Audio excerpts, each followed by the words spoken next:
What's up, guys? Welcome to Daily Dose of Reddit. This is your host, Zach, and today's subreddit is r/NuclearRevenge. This story's called, I ruined the firm I used to work for after they committed fraud and fired me because of it. This happened to me back in 2012 when I had my first real grown-up job in university. This is a long read, teal deer at the end. I was a clerical assistant for a firm in my city. The firm was a small one of 9 employees that also had clerks who would intern from time to time. I worked there part-time during my junior and senior year, then full-time after I graduated. I made it about 4 months before I was told to resign. This was my first ever business formal job, as we had lots of clients face to face. The clients were big: fire departments, police department, etc. I was brought on by work study from my university and at first really enjoyed working for the firm. I had an amazing mentor that taught me all there is to know about this side of the business. He pretty much kept the firm running and put in so much effort that when he interviewed me, I thought he was the owner of the firm and not just the staff member above me. Anyway, as this was my first job, I wasn't keen on office politics or good at recognizing my surroundings with peers. After I started working full-time, I began to catch on and see what was going on behind the scenes. The partners of the firm were scumbags. They treated all the staff like monkeys and showed no appreciation. They were both male and constantly harassed the female staff and interns. So often that the turnover rate was so high that there were new interns every few weeks. There were cliques inside the firm. The attorneys banded together with the office manager and HR manager. The interns stuck together and I was with my mentor. For the most part, we were able to stick together and get our work done and turn out good work product. But it was hard to watch the harassment of the interns, the social gossip circles of the cliques, and the blatant disregard for the staff. Soon after, an intern complained to HR that one of the partners slapped her ass and called her vulgar names. The HR manager, attorneys, and office manager gaslighted this poor intern so bad that she was an emotional wreck when she just walked out and quit. That was the point my mentor and I had enough. After seeing this, we started to take pictures, notes, and gather statements of everything we could see that was going on inside the firm that was illegal. After a huge firm event that involved many hours of overtime, close quarters, and pressure, a breaking point was hit, and the staff was exploded upon by the attorneys and managers. After the event, all of the employees went out to a local club to relax and throw back a few drinks and cool off. This was not something that you would think people in this field would do, especially when the average age of the employees in the firm was over 45. After the attorneys started getting crappy drunk, the interns and my mentor took off to go home for the night. I stayed but went to party with my friend group that was also out for the night at the same club. I bounced back a few times between groups and dancing, but near the end of the night, I came back to check on my coworkers, and what I saw was shocking. They rented out a VIP stage and had bottle service all night. When I walked up to the stage, I saw the 2 partners grinding on associate attorneys, fondling them and taking turns making out with them. I was disgusted and started to hatch my plan. Ew, cooties! Not only is that conflict of interest in my state type of law, but both partners were married with kids. Oh, shit.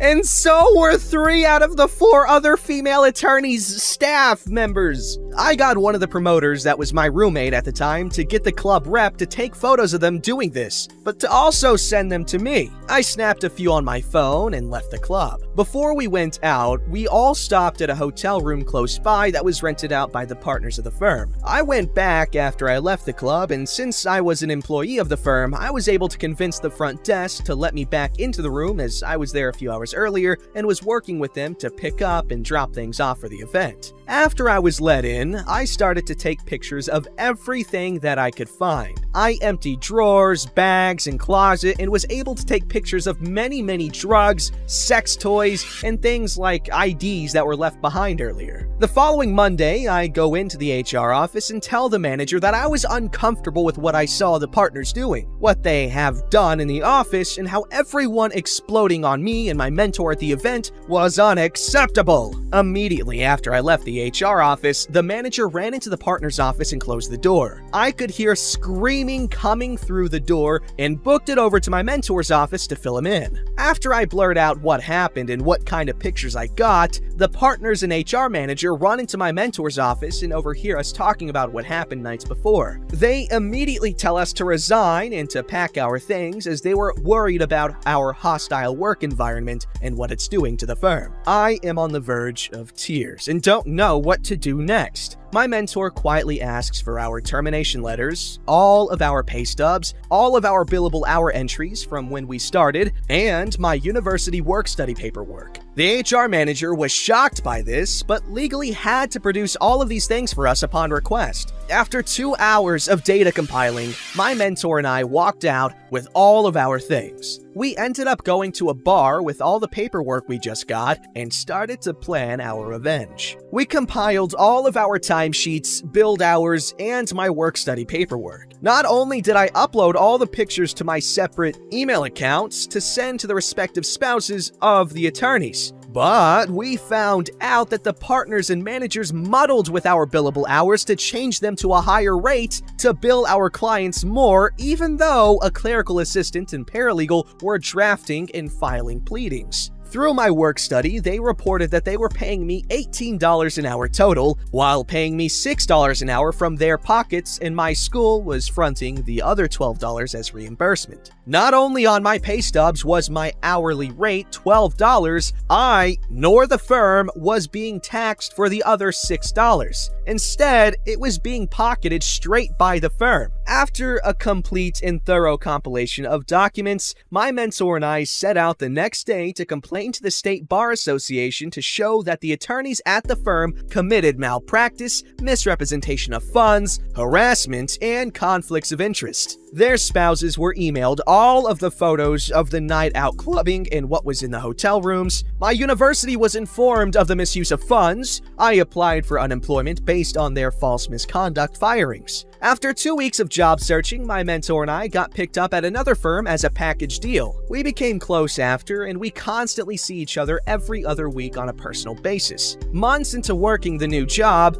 did we decide to snoop on the old firm that we set out to destroy. Not only did 4 of the attorneys lose their legal licenses, they were sued by the Bar Association and L&I for fraud. I don't know what L&I is, let's look it up. Apparently Labor and Industries. Their spouses were all involved with divorce proceedings, and the managers' reputations were ruined by what was brought to light and what they covered up. My mentor and I ended up pulling all of the Superior Court submissions to read over what documents were submitted in court, and they were caught lying in declarations they submitted. It felt real nice to be vindicated by ruining their relationships, jobs, and business. Thanks for reading. Incredible revenge, and good on you for standing up for all those poor interns and other staff members. Being harassed by your boss, I can imagine, can be a very intimidating thing, given the power imbalance and, oh my god, I could lose my job and all that other crap.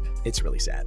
Alright, this story's called Vigilante Justice on Serial Violator of a Horrible Manner, 1959. Alright, I seriously debated posting this, but I have decided to share it. So when I got out of the Navy in 1958, wow, like many young men, I joined a fraternity. Now most of the brothers were nice people, except this butthole we'll call Brad. Brad was a 4-time legacy from our fraternity. At first, he seemed nice, but after he became a fully initiated member, he let his inner ass show. He was such an ass because he would always show off with daddy's money. He was 18 and never had a job. He always got super drunk at the parties and got handsy with other people's girlfriends. Now, his dad was a political figure in Sacramento, and his mother's father worked in the California system of higher education. Brad knew that he was untouchable and wasn't afraid to let you know. Brad in 1959 crashed 3 cars because he drove drunk. His parents bought a new Cadillac each time because he claimed, "Someone stole and crashed this!"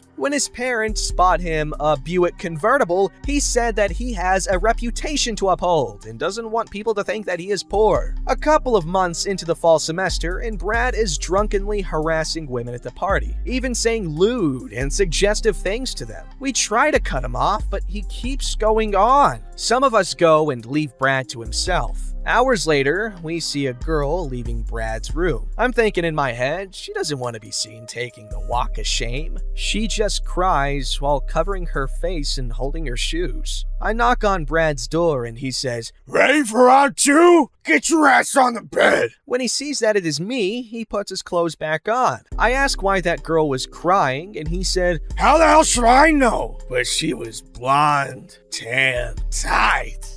I ignore him, but I tell the other brother what happened. They know that he is a pig and just brushed it off. A couple of days later, police came to our house and arrested Brad for violation of a horrible manner. Apparently, they were watching him because 13 other girls were accusing him. Now, Brad had this birthmark on his private parts, so the statements from the girls were taken into account and he was arrested. The evidence was undeniable, especially with the details that the girls were giving regarding Brad. Due to him being a sexual predator, he was expelled from the chapter without him knowing, important later. So we and one of the sororities on campus started a support group for the victims.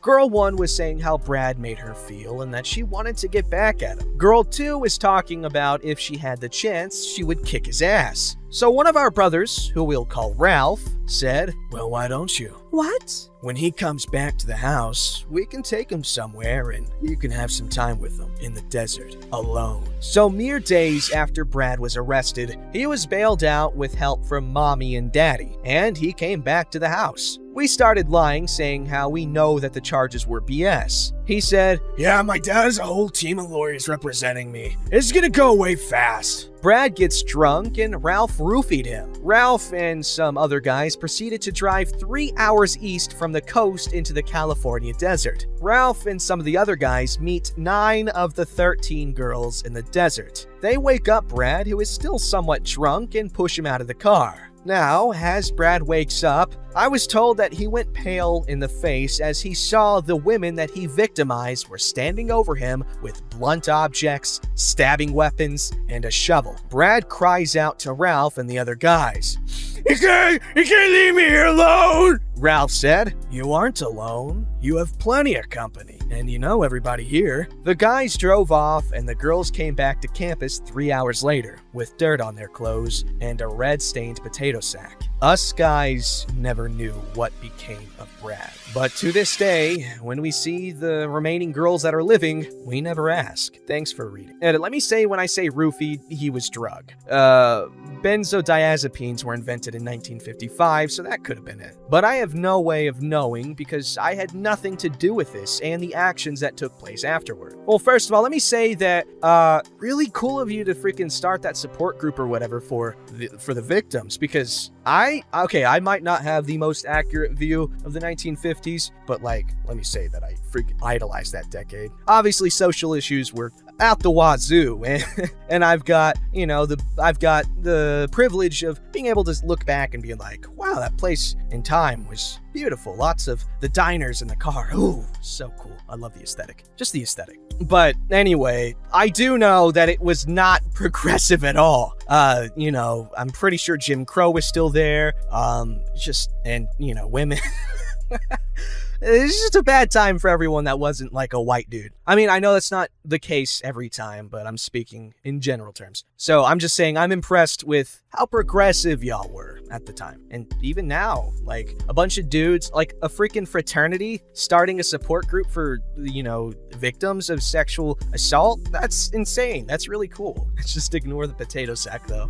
This story's called Get Violent About Sharing My Bed? Right back at ya, bud. Having trouble sleeping tonight. Right as I was finally nodding off, this popped into my head and I started laughing hysterically, waking my husband. It's small, but wanted to share. Also, this is a petty revenge story because there's no nuclear revenge and I got a burp. Okay, got it out.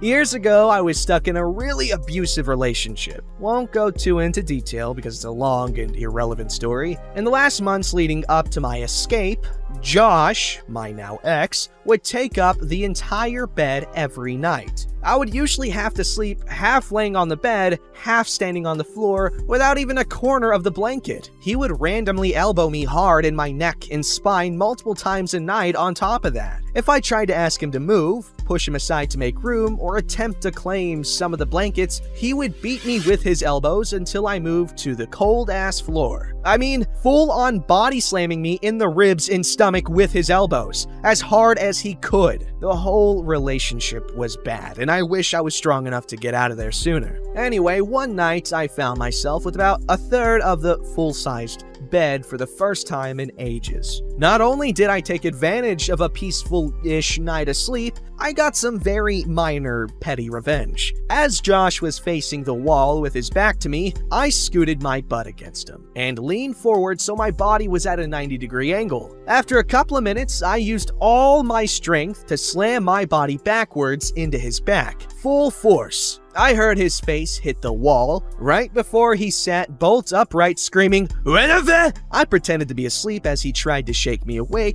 before cursing to himself and laying back down. It was great, and I still can't believe I managed to keep a straight face and play it off. He never brought it up, and surprisingly didn't get violent that night. As stupid and petty as that was, years later it's the only thing from those 2 years that still makes me laugh out loud whenever it randomly pops into my head. As a side note, I got my bed back. He's been living in a van drinking himself into a coma for the last 4 years.